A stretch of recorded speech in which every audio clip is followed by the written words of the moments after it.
श्री कृष्ण और राधा का प्रेम भारतीय संस्कृति में एक ऐसा अध्याय है जो सिर्फ प्रेम की पराकाष्ठा ही नहीं बल्कि आत्मिक मिलन का प्रतीक भी माना जाता है। राधा और कृष्ण का प्रेम काल्पनिक नहीं बल्कि ऐसा सत्य है जिसे भक्तों और प्रेमियों ने अपने जीवन में महसूस किया है। यह प्रेम निस्वार्थ, पवित्र और दिव्यता की गहराई में डूबी हुई कथा है। पौराणिक कथाओं के अनुसार राधा की आयु श्री कृष्ण से 5 वर्ष बड़ी थी। श्री कृष्ण जब बाल्यकाल में लीलाओं में लीन रहते, उस समय उनकी हर क्रिया अद्भुत और रहस्यमयी होती। एक कथा के अनुसार राधा ने पहली बार श्री कृष्ण को तब देखा जब माता यशोदा ने उन्हें उद्धव से बांध रखा था। गोकुल के गलियारे में एक ऐसी दिव्यता फैली थी जिसे राधा ने दूर से ही महसूस किया। वह अपनी सखियों के साथ वहां पहुंची और कृष्ण को निहारती रहीं। नन्हे श्री कृष्ण की आंखों में ऐसा चमत्कार था कि राधा स्वयं को रोक नहीं पाई। उन्हें ऐसा प्रतीत हुआ मानो उनके जीवन का अधूरा हिस्सा पूरा हो गया हो। यह मिलन कोई साधारण घटना नहीं थी, बल्कि यह दो आत्माओं का मिलन था। राधा के हृदय में प्रेम की लहरें उमड़ पड़ी और उनकी दृष्टि कृष्ण की छवि में स्थिर हो गई। कुछ विद्वानों का यह भी मानना है कि राधा और कृष्ण की पहली मुलाकात गोकुल के संकेत तीर्थ नामक स्थान पर हुई थी। यह वह स्थान था जहां राधा अपने पिता के साथ आई थी। जब कृष्ण ने पहली बार राधा को देखा तो वह स्वयं मंत्रमुग्ध हो गए। उनकी बाल सुलभ हंसी और मोहक दृष्टि ने राधा को सम्मोहित कर दिया। राधा की नजरों में प्रेम और समर्पण का ऐसा भाव था जो कृष्ण के हृदय में गहराई तक उतर गया। यही वह क्षण था जब दोनों को एक दूसरे से पहली ही नजर में प्रेम हो गया। कृष्ण की लीलाओं का सबसे प्रमुख प्रतीक उनकी बांसुरी थी। बांसुरी की धुन में ऐसा जादू था कि गोकुल की गोपियां अपनी सुध-बुध खो बैठती थी। लेकिन राधा का संबंध कृष्ण की बांसुरी से सबसे गहरा था। यह कहा जाता है कि कृष्ण के जीवन में दो ही चीजें सबसे प्रिय थीं, एक उनकी बांसुरी और दूसरी राधा। जब भी कृष्ण अपनी बांसुरी बजाते, राधा कहीं भी हो, उस धुन को सुनकर उनकी ओर खिंची चली आती थी। यह बांसुरी उनके प्रेम का एक मौन संवाद था।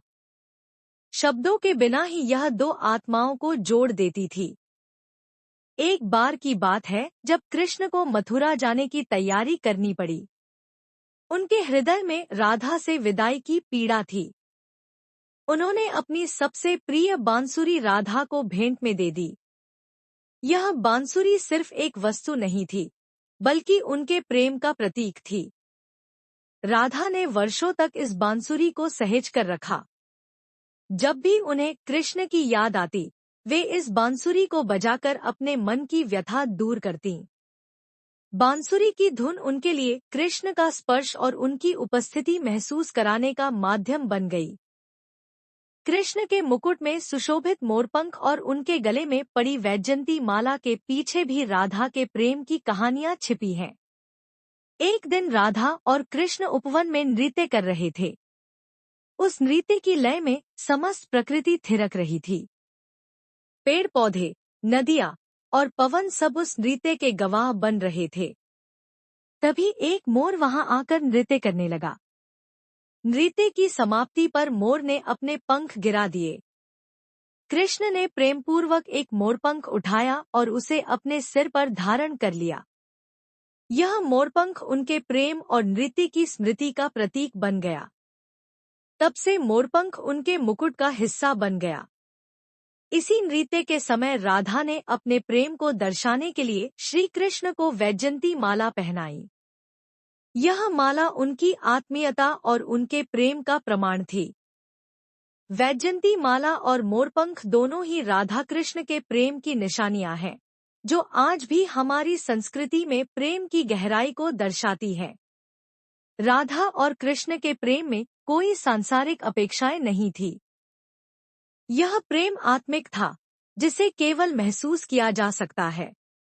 राधा के बिना कृष्ण अधूरे थे और कृष्ण के बिना राधा अधूरी थी।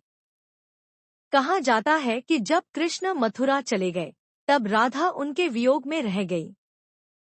कृष्ण ने मथुरा में एक नया जीवन आरंभ किया, लेकिन उनका हृदय राधा के प्रेम में ही बसा रहा।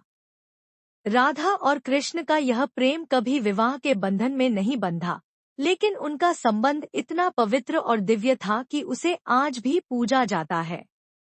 श्री कृष्ण ने जीवन में कई भूमिकाएं निभाईं।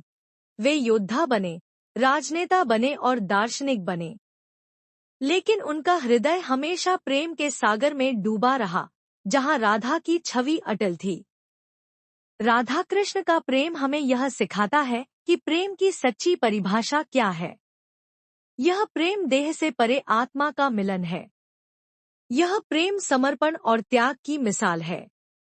राधा और कृष्ण का प्रेम इस बात का प्रतीक है कि प्रेम में कोई बंधन नहीं होता, यह स्वतः, स्फूर्त और असीम होता है।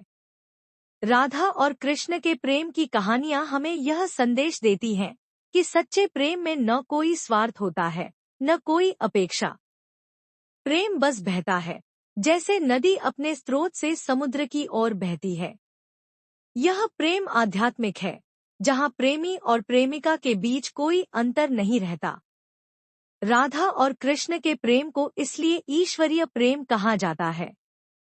एक और पौराणिक कथा के अनुसार, जब राधा श्री कृष्ण के वियोग में अत्यंत दुखी थी, तब श्री कृष्ण ने उनके हृदय की व्यथा समझी।